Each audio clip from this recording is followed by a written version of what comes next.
জাপানের ডাক্তারের কাছেও গিয়েছি বা সে আমাকে ওষুধ দিয়েছে। আবার আমি 2-3 বার নিয়েছি, কিন্তু নেওয়ার পরে আমার গলা পেট ব্যথা করতো।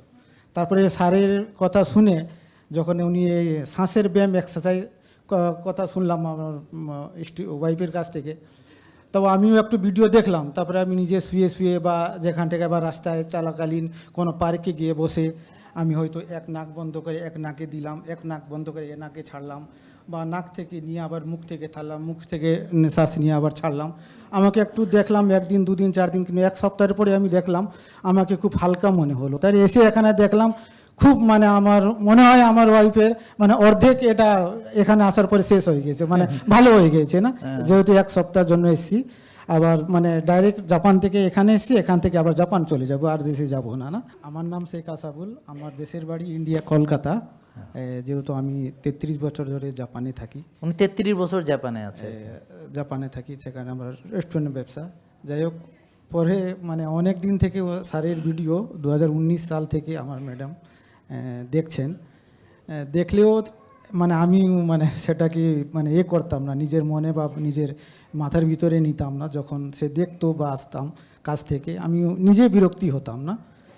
তারপরে পরে মানে খুবই মানে আমার দুজনের খুবই মানে একটা আন্ডারস্ট্যান্ডিং ছিল না তত না, মানে কাজের সমস্যা বা এটা সেটা, বাড়ি থেকে আমি বাইরে থেকে এলে খাওয়া দাওয়া মানে সেটা নিজের করতো, আমি একটু বিরক্তি হতাম। আবার আমি রেগেও পালিয়ে যেতাম বাসা থেকে, না যে তুমি কি করিস বা কি করিস, আমি কাজ থেকে এলাম এটা না। তারপরে পরে আস্তে আস্তে আমি দেখলাম যে স্যারের যে ভিডিওগুলো বা দেখছে, আমিও মানে এক ঘরে থাকলে বা এক জায়গায় বসে টেবিলে থাকলে আমি একটু একটু শুনতাম, আমার মাথায় নিতাম যে স্যার যে বলছেন কোনো খারাপ কথাই নয়, তো সে তো কোনো ওষুধ নয়, বা ব্যায়াম বা শরীরে চর্চা, যে আমরা পেটের ভিতরে যে আমরা তেলগুলো খাচ্ছি বা যেগুলো আমার চর্বি জমেছে, এর জন্য তো ওষুধ। তারপরে আমি আমার নিজে ভাবলাম যে আমার যে মানে হয়েছিল, মানে কী বলে আর প্যারাথাইরয়েড না, তারপরে সেইটা আমি জাপানের ডাক্তারের কাছেও গিয়েছি বা সে আমাকে ওষুধ দিয়েছে। আবার আমি 2-3 বার নিয়েছি, কিন্তু নেওয়ার পরে আমার গলা পেট ব্যথা করতো। তারপরে স্যারের কথা শুনে যখন উনি এই শ্বাসের ব্যায়াম এক্সারসাইজ কথা শুনলাম আমার ওয়াইফের কাছ থেকে, তবে আমিও একটু ভিডিও দেখলাম। তারপরে আমি নিজে শুয়ে শুয়ে বা যেখান থেকে বা রাস্তায় চলাকালীন কোনো পার্কে গিয়ে বসে আমি হয়তো এক নাক বন্ধ করে এক নাকে দিলাম, এক নাক বন্ধ করে এ নাকে ছাড়লাম, বা নাক থেকে নিয়ে আবার মুখ থেকে ছাড়লাম, মুখ থেকে নিঃশ্বাস নিয়ে আবার ছাড়লাম। আমাকে একটু দেখলাম 1 দিন 2 দিন 4 দিন, কিন্তু 1 সপ্তাহের পরে আমি দেখলাম আমাকে খুব হালকা মনে হলো না।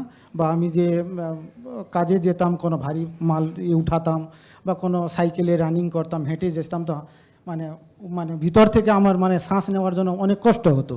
আবার আমি ডাক্তারের কাছে গেলাম, সে আবার আমাকে ওষুধ নিখলো না। তারপরে আমি দেখলাম যে না, আমাকে এটা ব্যায়াম করার পরে আমাকে একটু ভালো লাগছে। তারপরে সে ওষুধ দিয়েছে, কিন্তু আমি আর ওষুধ করি না। তারপরে আমার ওয়াইফ বললো, তুমি সে ওষুধ ছেড়ে দাও, তুমি এই ব্যায়ামটা করো, দেখি কি হয়। আস্তে আস্তে আমি করলাম, 2 সপ্তাহ 3 সপ্তাহের পরে আবার আমি ডাক্তার আমাকে ডাকলো। যখন গেলাম মানে আমাকে ভালো লাগছে, সে ডাক্তার বলছে না, এটা এই ওষুধ তোমার জীবন পর্যন্ত চলবে না, এটা খেতে হবে বা নিতে হবে তোমাকে, এটা তোমার চলবে না। তাই আমার আচ্ছা ঠিক আছে তুমি দাও। তা আমি নিয়ে এসি আমি বাসায় আমার নিজের ডয়ারে রেখে দিয়েছি। তারপরে আমি নিজে ব্যায়াম করতে করতে করতে দেখলাম 1 মাসে পরে আমার একদম স্বাভাবিক হয়ে গেছি, না কোনো আমাকে কষ্ট লাগছে না, কোনো না লাগলো না।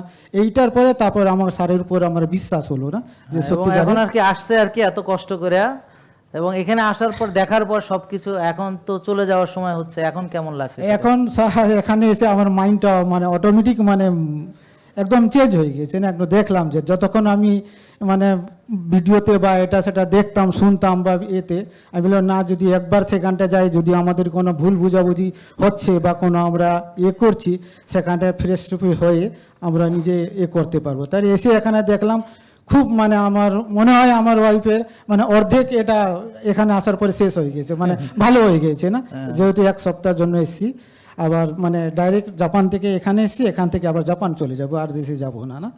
তো তাই স্যারের জন্য খুবই আমরা মানে আল্লাহর কাছে দোয়া করেন আমাদের জন্য, যেন ওনারা ভালো থাকেন।